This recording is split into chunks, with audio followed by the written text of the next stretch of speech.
इससे पहले हमने छत्तीसगढ़ महिला एवं बाल विकास विभाग एवं महिला आयोग के बारे में समझा है, जाना है। तो अब वीडियो को सीरीज को आगे बढ़ाते हुए अब हम योजनाओं की ओर बढ़ते हैं, जिसमें आज हम नौनी सुरक्षा योजना के बारे में जानेंगे कि इस योजना के अंतर्गत सरकार के द्वारा कौन कौन सी सुविधाएं दी गई है और इसका क्या उद्देश्य है, इनमें कौन कौन पात्र होंगे। तो चलिए देखते हैं, शुरू करते हैं। यहाँ पर सबसे पहले है योजना संचालन का औचित्य या इसकी पृष्ठभूमि। देखते हैं कि इस योजना की पृष्ठभूमि क्या है। योजना का नाम याद रखेंगे, नौनी सुरक्षा योजना है। यहाँ पर जनगणना वर्ष 2001 में छत्तीसगढ़ में जो बाल लिंगानुपात था वो 1000 पर 975 था। ठीक, जो जनगणना वर्ष 2011 में घट कर क्या हो गया, 1000 में 964 हो गया। राज्य में घटते बाल लिंगानुपात तथा बालिकाओं के प्रति समाज में सकारात्मक सोच बढ़ाने के लिए नौनी सुरक्षा योजना शीर्षक से नवीन योजनाएं लागू की जा रही है। ये योजना जो है वो 1/4/2014 से लागू होगी। तो यहाँ पर देखिए, जो नौनी सुरक्षा योजना है इसको लागू करने का उद्देश्य इनका क्या था। जो पृष्ठभूमि थी, जब 2001 की गणना हुई थी तो उसमें छत्तीसगढ़ में प्रत्येक 1000 बालक पर जो बालिकाएं थी वो कितनी थी, 975 थी। यानी कि बालकों से 25 जो थी वो कम थी हर 1000 पर। जो 2011 में भी घटकर कितनी हो गई, 1000 पे 964 हो गई, 36 कम हो गया। ठीक है, तो यहाँ पर इसको देखते हुए सरकार ने नौनी सुरक्षा योजना लागू किया। और वो कब से लागू हुई, 1/4/2014 से। अब यह देखते हैं कि जो नौनी सुरक्षा योजना है इनके मेन उद्देश्य क्या थे।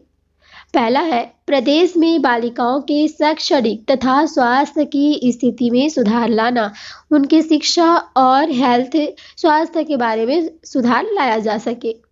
दूसरा है बालिकाओं के अच्छे भविष्य की आधारशिला रखना, बालिकाओं की जो भविष्य है, फ्यूचर है, वो अच्छी हो, इसके लिए उनके द्वारा गुणवत्तापूर्ण योजना ये होनी है। नेक्स्ट है यहाँ पर बालिका भ्रूण हत्या रोकनी और बालिकाओं के जन्म के प्रति जनता में सकारात्मक सोच लाना।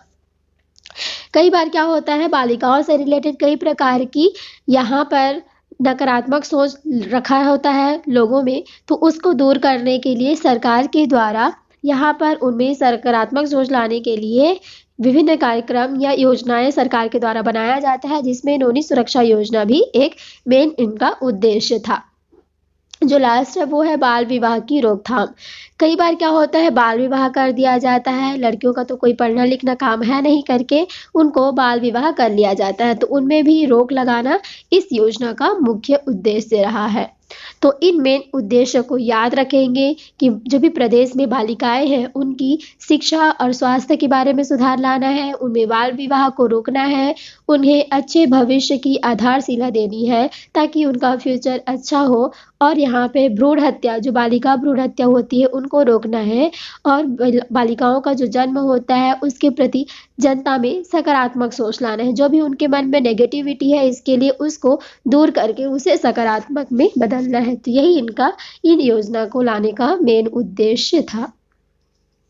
आगे देखते हैं कि इस योजना के अंतर्गत जो भी पात्रता है वो कैसी है, कौन कौन है।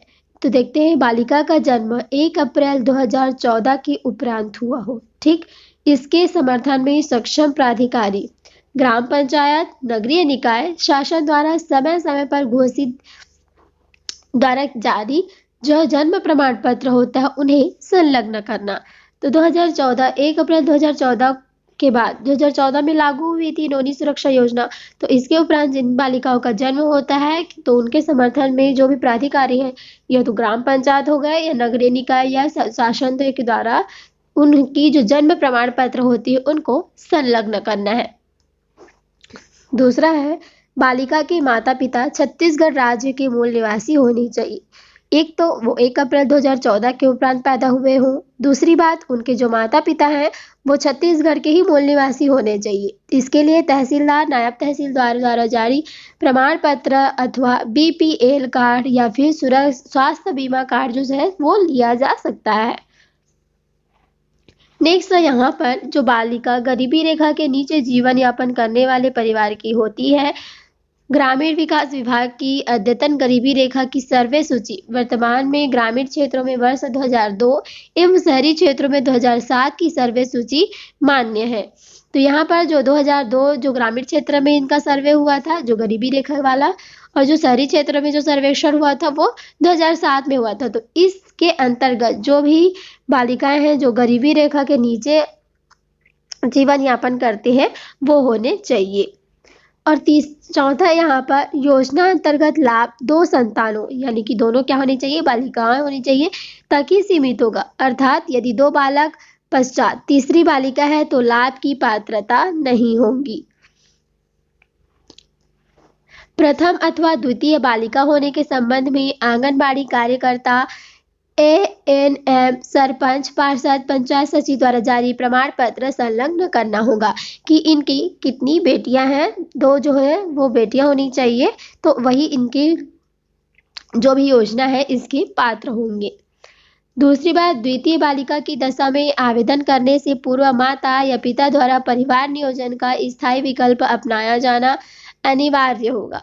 शासकीय चिकित्सालय में नसबंदी कराए जाने पर शासकीय चिकित्सक तथा निजी चिकित्सालय में नसबंदी कराए जाने की स्थिति में संबंधित पंजीकृत चिकित्सा नर्सिंग होम द्वारा जारी प्रमाण पत्र संलग्न करना होगा। जो पहली तो बालिका हो गई और दूसरी भी बालिका हो गई, तो 2 बालिकाओं के बाद उनकी जो नसबंदी कराया जाता है उनके द्वारा, तो वो जो चिकित्सक होते हैं उनके द्वारा एक प्रमाण पत्र दिया जाता है, तो उसको भी उन्हें देना होगा। नेक्स्ट है, प्रथम द्वितीय प्रसूति की जन्मी जुड़वा अथवा 1 से अधिक जन्मी बालिकाओं को योजना का लाभ मिलेगा। तो कई बार क्या होती है, जुड़वा हो जाती है और दोनों ही लड़की हो, तो यहाँ पर इस योजना का लाभ उनको भी मिलेगा। प्रथम प्रसव में जन्मी जुड़वा बालिकाओं को योजना अंतर्गत लाभ दिए जाने के पश्चात द्वितीय प्रसव से जन्मी तीसरी बालिकाओं को योजनाओं का लाभ प्राप्त नहीं होगा। तो केवल 2 बालिकाएं होंगी तो उन्हीं को लाभ प्राप्त होगा। मान लो एक बार में एक लड़की पैदा होती है, दूसरी बार में भी एक लड़की पैदा होती है, फिर इनके द्वारा नसबंदी करा ली जाती है तो इनको तो मिलेगा। लेकिन देखिए फर्स्ट प्रसव में दोनों ही लड़की हो गई और तीसरी बार भी एक लड़की हो गई, तो इन्हीं दोनों को मिलेगा क्योंकि दोनों को मिलना है और इसको लड़की होने के बावजूद भी इसको इस योजना का लाभ नहीं मिलेगा। ठीक। नेक्स्ट है, यदि परिवार ने बालिका को विधिवत गोद लिया हो तो उसे पात्र मानते हुए योजना अंतर्गत अन्य मापदंडों को पूरा करने की दशा में योजना का लाभ दिया जाएगा। यदि कोई क्या करते हैं, बालिका को गोद लेते हैं तो उनको भी कुछ ऐसे मापदंड है जिनको वो पूरा कर लेते हैं तो इस योजना का उनको लाभ मिलेगा। नेक्स्ट है, योजना के अंतर्गत पंजीकृत बालिका का 18 वर्ष तक विवाह न होने एवं कक्षा 12वीं तक शिक्षा पूर्ण होने पर ही योजना अंतर्गत लाभ देय होगा। तो इस योजना को वही लोग ले सकते हैं जिनकी आयु क्या होगी, 18 वर्ष तक विवाह ना हुआ हो। जो बाल विवाह कर ले उनके लिए ये योजना लागू नहीं होगी। ठीक, 18 वर्ष के बाद ही इनका विवाह होना चाहिए और उन्होंने जो शिक्षा है वो 12वीं तक ले ली हो तभी। 12वीं से पहले अगर उन्होंने पढ़ाई छोड़ दिया है तो ये इस योजना का लाभ उनको नहीं मिल पाएगा। तो उन्हें पढ़ाई भी कितनी तक करनी होगी, 12th तक, और विवाह 18 वर्ष से पहले ना हो, ये भी ध्यान रखें। नेक्स्ट है, पात्रता का निर्णय एवं प्रकरण मान्य अमान्य करने का पूर्ण अधिकार किसको है, जिला कलेक्टर को होगा। तो कौन कौन इस योजना के पात्र हैं या अपात्र है, इसको घोषित कौन करेगा, जिला कलेक्टर। अब आगे देखते हैं कि योजना के अंतर्गत जो देय लाभ है वह क्या है। तो सबसे पहले है, योजना के अंतर्गत पंजीकृत बालिका का 18 वर्ष तक विवाह न होने एवं कक्षा 12वीं तक शिक्षा पूर्ण होने पर वित्तीय संस्था के द्वारा 1 लाख रुपए अथवा तत्समय शासन द्वारा निर्धारित परिपक्वता राशि दी जाएगी, जो कि 1 लाख रुपए से कम नहीं होगी। तो यहाँ पर देखिए उनको कैसा, 18 वर्ष तक वो अगर विवाह नहीं की होगी और उसने अपनी जो शिक्षा है उसको 12वीं तक पूर्ण कर ली होगी, तो ऐसी अवस्था में जो वित्तीय संस्था है उनके द्वारा उनको क्या दिया जाएगा, 1 लाख रुपए दी जाएगी।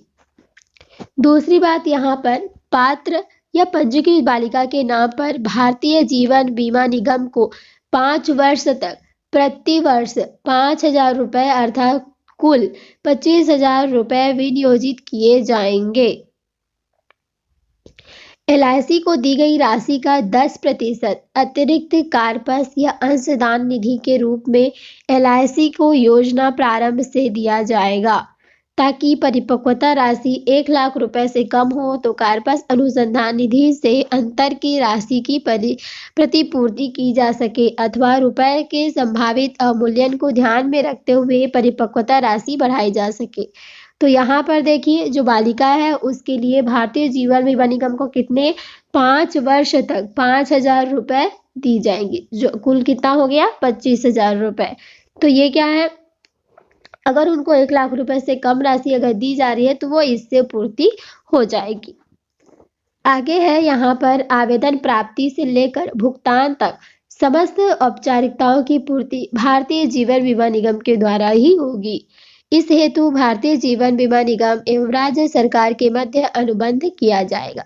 तो यहाँ पर इनके जो भी पैसे हैं इनके लेन देन के लिए कौन सा काम करेगा, भारतीय जीवन बीमा निगम काम करेगा, जो कि राज्य सरकार के साथ इनका टाई अप हो गया है। एलआईसी के द्वारा बालिका के नाम पर प्रथम किस्त जारी करने के उपरांत बॉन्ड या प्रमाण पत्र जारी किया जाएगा। भारतीय जीवन बीमा निगम द्वारा संचालित अन्य सामाजिक सुरक्षा योजनाओं का लाभ भी नियमानुसार बालिका या उनके परिवार को देना होगा। अब यहाँ पर देखिए जो भी आवेदन की जानी है उसकी प्रक्रिया क्या है। तो योजना का लाभ लेने के लिए अपने गांव मोहल्ले के आंगनबाड़ी केंद्र, संबंधित परिक्षेत्र के पर्यवेक्षक या फिर बाल विकास परियोजना अधिकारी, जिला महिला एवं बाल विकास अधिकारी, जिला कार्यक्रम अधिकारी, महिला एवं बाल विकास विभाग से संपर्क करके अपना आवेदन कर सकते हैं। नेक्स्ट है यहाँ पर निर्धारित प्रारूप में आवेदन पत्र के साथ संलग्न किए जाने वाले आवश्यक प्रमाण पत्र। जो भी आप आवेदन कर रहे हैं उनके साथ कौन कौन से प्रमाण पत्र यहाँ पर संलग्न करने होंगे। तो यहाँ पर देखिए बालिका का जो जन्म प्रमाण पत्र है जो कि ग्राम पंचायत या नगरीय निकाय या शासन द्वारा जारी किया जाता है उसको लगाना होगा। दूसरा यहाँ पे राज्य का मूल निवासी होने संबंधी जो भी प्रमाण पत्र है जो तहसीलदार या नायब तहसील द्वारा जारी किया जाता है उसको आपको लगाना होगा। वो क्या हो सकता है, प्रमाण पत्र अथवा बीपीएल कार्ड हो सकती है, आपका स्वास्थ्य बीमा कार्ड भी हो सकता है। तो इनको आप उनके साथ अटैच कर सकते हैं। तीसरा यहाँ पे गरीबी रेखा की जो भी सर्वे सूची में नाम दर्ज है तो उसकी भी आप एक प्रति रखें तो वो भी इसके साथ अटैच कर सकते हैं।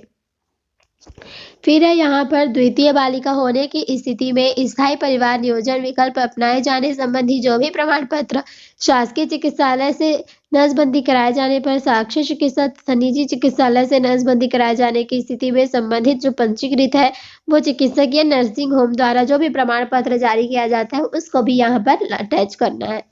नेक्स्ट है प्रथम तथा द्वितीय बालिका होने पर जो आंगनबाड़ी कार्यकर्ता है या पार्षद है या सरपंच है उनके द्वारा भी प्रमाण पत्र जारी किया जाता है तो उसे भी यहाँ पर अटैच करना है। आगे यहाँ पर योजना का लाभ प्राप्त करने हेतु बालिका के जन्म के 1 वर्ष के भीतर ही आवेदन प्रस्तुत करना अनिवार्य होगा। ऐसे अभिभावक जो बालकों के जन्म के 1 वर्ष के अंदर आवेदन पत्र प्रस्तुत नहीं कर पाते हैं उन्हें यह सुविधा होगी कि आगामी 1 वर्ष की अवधि अर्थात बालिका के जन्म के 2 वर्ष के अंदर संबंधित जिले के कलेक्टर को अपील आवेदन प्रस्तुत कर सकेंगे। नेक्स्ट है यहाँ पर माता पिता की मृत्यु की दशा में बालिका की उम्र 5 साल होने तक भी आवेदन पत्र प्रस्तुत किया जा सकता है। यदि उनके माता पिता नहीं है तो ऐसी बालिकाएं जो है वो 5 वर्ष तक भी अपना आवेदन कर सकती हैं। या फिर नॉर्मल है जिनके माता पिता है वो 1 वर्ष के भीतर ही करेंगे। अगर 1 वर्ष के भीतर नहीं कर पाते तो फिर सीधा उन्हें कलेक्टर में जो भी जिले के कलेक्टर है उनके द्वारा वहां पर अपील की जाएगी, लेकिन 2 वर्ष के भीतर। और जिनके माता पिता नहीं है उन्हें 5 वर्ष तक का समय दिया जाएगा। नेक्स्ट है यहाँ पे अनाथ बालिका की दशा से संबंधित बाल गृह के अधीक्षक द्वारा बालिका के गृह में प्रवेश के 1 वर्ष के अंदर बालिका की आयु 6 वर्ष होने के पूर्व संबंधित बाल विकास परियोजना अधिकारी, जिला महिला विकास अधिकारी, जिला कार्यक्रम अधिकारी एवं महिला एवं बाल विकास विभाग को आवेदन करना होगा। नेक्स्ट है यहाँ पर राशि जमा किया जाना। आवेदन प्राप्ति उपरांत जो भी प्रकरण है परीक्षण स्वीकृति की कार्यवाही बाल विकास परियोजना अधिकारी के स्तर पर की जाएगी। दूसरी बात है यहाँ पर प्रकरण स्वीकृति उपरांत जिला जो कार्यक्रम अधिकारी है, जिला महिला एवं बाल विकास अधिकारी के माध्यम से भारतीय जीवन बीमा निगम को हितग्राहियों का विवरण प्रेषित किया जाएगा तथा संचालनालय महिला एवं बाल विकास द्वारा अनुबंध अनुसार राशि उपलब्ध कराई जाएगी। तो यहाँ पर देखिए परिपक्वता राशि भुगतान की कार्यवाही, जो भी राशि भुगतान किया गया उसमें क्या क्या हो सकता है। तो पहला यहाँ पर लिखा गया है कि भुगतान के समय जो भी लाभार्थी बालिका है उनके नाम से उपयुक्त बैंक में बैंक खाता खोला जाना होगा। तो भारतीय जीवन बीमा निगम जो भी इनके द्वारा टाई अप किया गया है वहां पर उस बालिका के खाते खोले जाएंगे। भुगतान प्राप्ति हेतु लाभार्थी बालिका द्वारा 12वीं कक्षा उत्तीर्ण होने की अंक सूची, 18 वर्ष की आयु तक अविवाहित होने संबंधी घोषणा पत्र जो कि बाल विकास परियोजना अधिकारी तथा तत्समय इस हेतु अधिकृत किए गए अधिकारी द्वारा स्थापित होगा तथा बैंक खाते का विवरण भी प्रस्तुत करना होगा।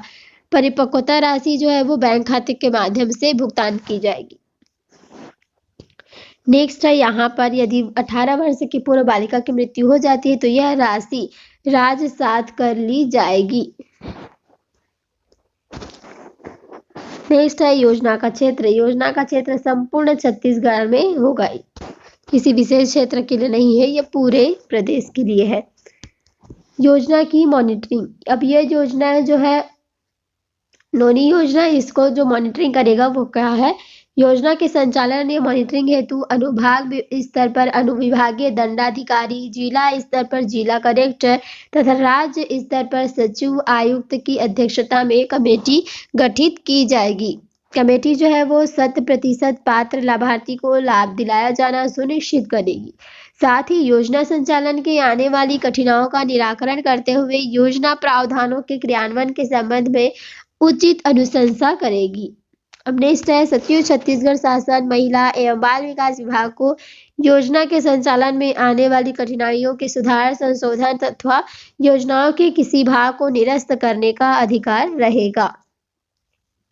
यहाँ पर जो अभिलेख संधारण एवं जो जानकारी प्रेषण है वह कैसे होगी, जो योजना क्रियान्वयन के संबंध में बाल विकास परियोजना कार्यालय में आवेदन पंजी एवं मूल आवेदन पत्रों का संधारण किया जाएगा तथा हितग्राहियों का विवरण जिला कार्यक्रम अधिकारी, जिला महिला एवं बाल विकास अधिकारी कार्यालय को प्रति माह प्रेषित की जाएगी।